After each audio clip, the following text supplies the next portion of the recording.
Tonight in the first 10 minutes, we are digging into the minds of killers, people who pulled the trigger in some of the most horrific mass shootings in history. Just today, a gunman killed 5 people in Aurora, Illinois. And moments ago, we found out that the shooter was a 15-year employee who was being fired. And yesterday marked 1 year since 17 people were shot and killed inside a high school in Parkland, Florida. This begs the question, what can be done to stop these shootings? For months, our Brianna Whitney has been investigating who many of these shooters are, and some appear to have a common link.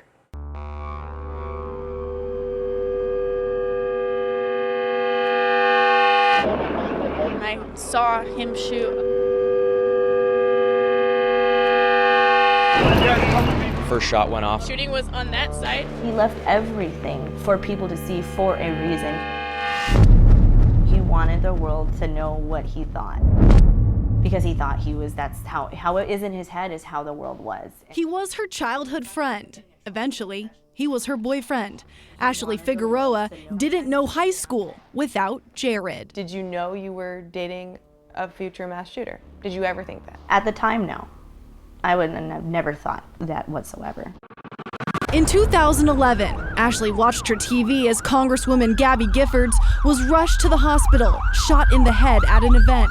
6 people died, many more were injured, all at the hands of then 22-year-old Jared Loughner, Ashley's ex-boyfriend. What if it was something earlier, what if he had done a shooting at the school?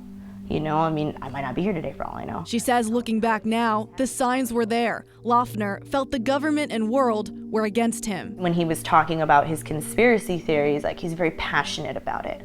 You could, see him either shaking sometimes because he was so angry about something, and I was just like, okay.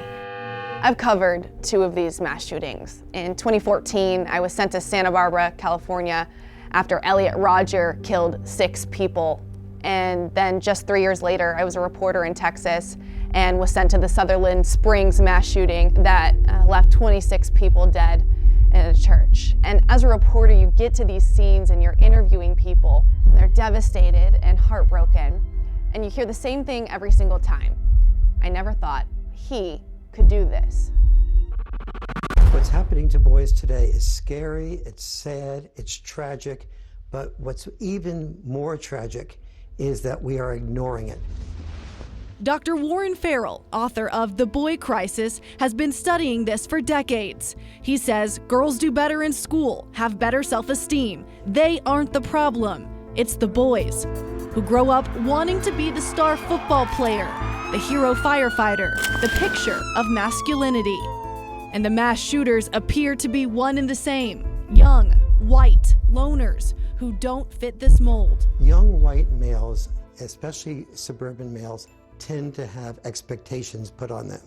And so they feel a lot of shame when they disappoint those expectations. That's when he says the problems start, but he says it's bigger than that. It comes down to something so important, but something no one can see from the outside. We see in almost all the mass shooters the similarity of dad deprivation, which leads to a boy feeling ashamed of himself, withdrawing, becoming angry that nobody likes him, pays attention to him, is proud of him. And as he looked into many of these mass shooters' pasts, he found that same link. We saw this with Adam Lanza and Sandy Hook, this enormous anger, this dad deprivation. We saw this with David Katz in Jacksonville. Parents divorced. He was living with his mom since age 11. Robert Bowers, Dylan Ruth, Stephen Paddock, Elliot Rodgers. Shooting into the classrooms, he shot through my door. First shot went off and he continued shooting. Years later, Ashley, now realizing that same red flag, was there with Loughner. Never talked about his family. Never invited me over for dinner like a normal kid would do when they have their girlfriend. Dr. Farrell says Loughner, like many of the other shooters, turned to mass destruction to get back at those he felt had wronged him.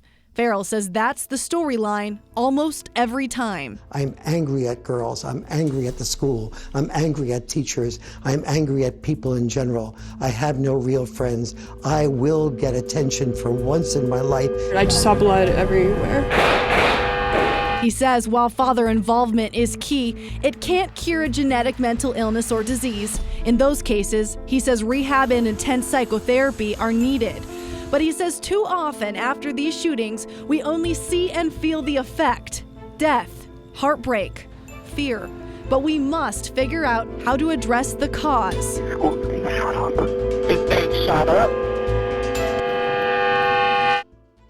It is a tragedy that we will pay for again and again until we learn to care for our sons. And if we don't, shots kept going and going and going. time is ticking before the next one pulls the trigger. And it is an ongoing national discussion of what is behind these shootings. And this is Dr. Farrell's theory. So that also brings up the question, what do you do for kids that do not have that supportive, strong father figure? Right, so I talked to two doctors on this, mental health experts. One of them said it's so important to establish a mentor. They don't want the single mom to feel like they have to do everything. It's important, a church leader, a coach, an uncle, a church leader, anybody that a son can look up to as a positive role model in their life. Okay, and we also want to bring up that obviously there is a major mental illness component to all of this. You touched on that. A lot of these mass shooters are late teens, early 20s when mental illness really manifests in young men. So did you learn more about what parents can do if their child has a mental illness? Yes, and I talked to a doctor. He said the most important thing is to tackle professional treatment together as a team, supporting one another, because it's hard. I mean, it's hard to deal with something like this. That will set up the child and the family for the best success possible. All right, another opinion to add to the big discussion, the national discussion on all this. It's a Brianna? huge topic. Absolutely. Thank you.